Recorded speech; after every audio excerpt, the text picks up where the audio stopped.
Yan, ito po yung mga nahuli ko ngayong umaga. Karamihan po ay bisogo. May malaki, may maliliit. Oh, karamihan bisogo. Bisogo din yan. Oh, yung bisogo din yan. Oh, yan.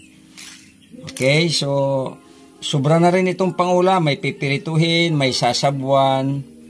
So, yan. Endorse ko na ito sa aking sweetheart.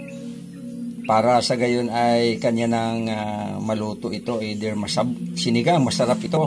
Ang asim po ay mangga. Ang daming bunga ng mangga dito. So, ang aming asim ay mangga. Siguro ang sarap nito. So, mahal kong mga kaibigan, salamat muli sa inyong pagtaguyod sa aking mga video. Sana ay patuloy kayo magsubaybay. At yung hindi nakaka-follow ay mag-follow din po. Ano ho? Salamat sa pag-subscribe sa aking YouTube channel. God bless you po. See you again next time.